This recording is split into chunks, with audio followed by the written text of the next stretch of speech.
Cengage, the one I think I've given you a few samples here. I have some more.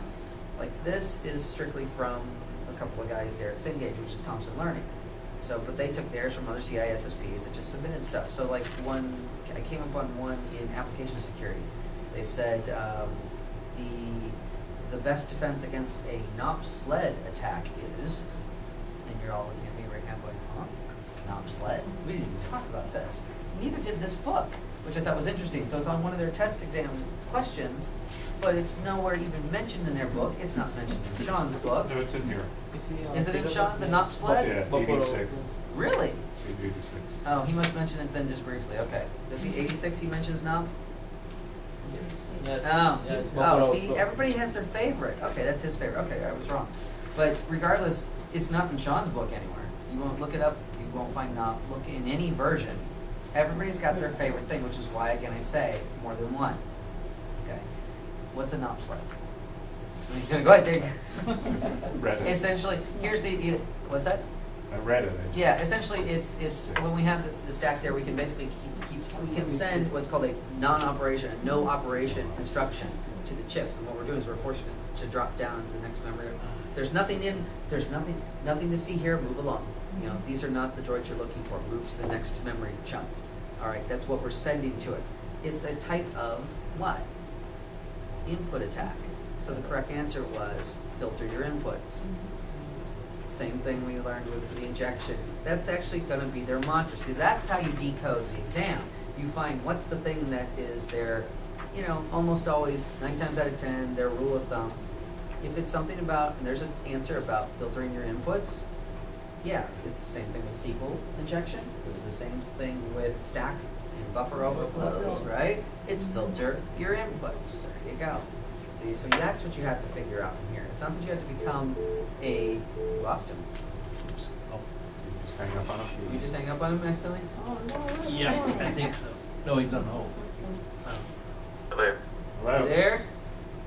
Okay, you back now? Sorry. Yeah, No, push now it he's on again. hold. Push it Push again. again. One more time. Hello? Hello? Yes, I'm back on. All right. I'm sorry. There you that go. was me. She's trying to exclude you from Dead for a second. There we Yeah, go. I There you didn't go. know you were dead. There you go. Take it away from me.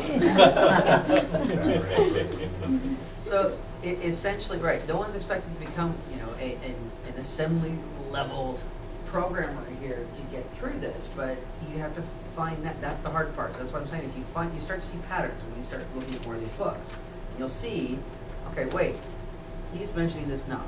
That's his flavor there. She loves to talk about buffer overflows. They're both forms of input attacks. So filtering my inputs would be the solution between the two, the thing that ISC squared would want me to look at. There's one other book that I do recommend that you look at, but you don't necessarily have to buy, and that's the CBK, the Common Body of Knowledge from ISC squared.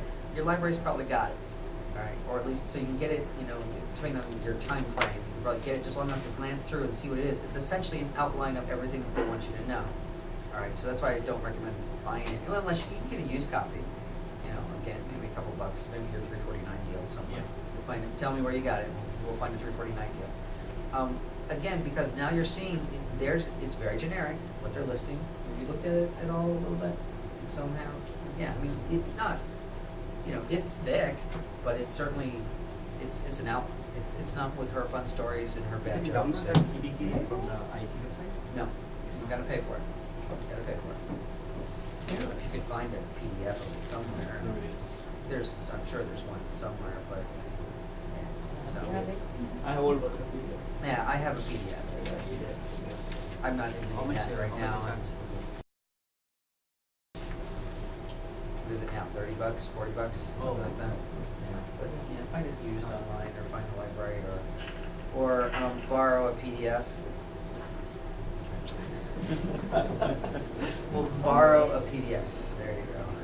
How's that gonna work? There you go. There we go. Okay, so all right, let's move on to our object oriented real quick, and so we can help them with object oriented. You're gonna hear some terms here. Hey, Jay, you ever done any object oriented stuff? Could you repeat that? Have you ever done any object oriented design? Oh, no, I haven't. No. No, I Okay. haven't. All right, I'm just checking. I took a survey a little bit earlier too. Okay. All right. Well, let's try this. I can't. Let's see. It's so much easier with the board, but I don't want to mess up your board. You guys You can know. erase anything. I can? Ooh, Yes. ooh. All right, Jay. Yes. Just psychically pick up the board, okay? I'm gonna do the whiteboard here, so. All right. So. I'm sorry. It's fine, it's All okay. right, we'll try it real quick here. I'm a little handicapped right now. Yeah. Let's see. Okay. Let's try something here. We're gonna get object-oriented design in about 5 minutes and the least you need to know. You're sure? I should double checked in, okay? Because later you said, no, not that part. Yeah. All right. Wow. Somebody really. Cool. Okay. This is probably stuff I really shouldn't be paying attention to, right? You're gonna like catch me in the parking lot later and take care of me. Is that what's gonna happen? Let's see. What object-oriented programming could be likened to is an etiquette guide. When this happens, do this. When this happens, do this. It's event-driven. It's not procedural. It's based on what happens. So if someone sneezes, say, Gesundheit. Gesundheit. If someone offers to shake your hand, give your hand back. It's event-driven. It's based on what happens, okay? It's all about events. All right, it's not about step by step by step by step. All right, so what we do is we make these little things that we call objects. What is an object? That's always the first question. Is what is an object?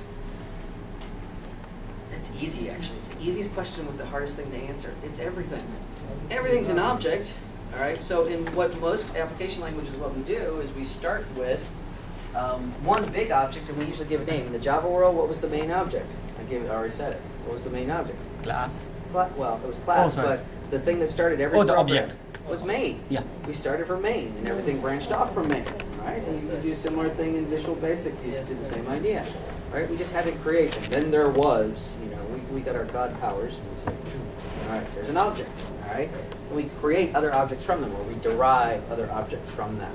So we need some instructions on how to make an object happen, and those are actually kind of procedural, right? And that's what I heard the other term here. You said class, Class, right? yeah. That's essentially all the class is. So think of it this way: it's like the class, right, is just my list of instructions on how to make an object. So if I was going to make a dog class, tell me some things that might be in the dog class. Tail. It needs a tail. It needs, it needs some paws. So, all right. So right now, what you're describing is attributes. That's fine. So objects have attributes. Hey, see, it makes it easy. So in the class, we just list out what it needs to have. Okay. Now, what do dogs do? Besides poop on the floor. What do dogs do? All kinds of things, right? Bark and bite and all that. You're describing methods. Or sometimes we use the term instead of method. Instead of method, what do we use? What's the other term we'll use sometimes? Though it's kind of not exactly accurate to say this. We hear people say function. Yeah, which is really... In object-oriented programming, it's more like method, right? We It's don't call it method, method, right? is what you should stick with. But every now and then, like especially Visual Basic tends to blur the lines between some of these definitions. So you'll hear in the .NET world, they'll say function sometimes when, and you're like, well, what's the difference? Well, function is just like a math function. You stick in one input and out comes another. A method is anything I can do. So we define its attributes and its methods here, right? So its methods, probably not a good abbreviation to use. All right, so we define those here, and then when we need one of these dogs, we have something in our code. So our code essentially says, do what? Call or get or make or whatever the language has to do it, or set. See? All right, and all it's saying is, set Fido as dog. What am I really saying? Go instantiate, there's the big word, make an object, go create a dog by following the instructions in this class. Now I might even do something really sneaky too. I might do some values here. So they'll do, rather than just, sometimes you'll do set Fido as dog. Right now Fido doesn't have a lot of things defined because it doesn't know, well,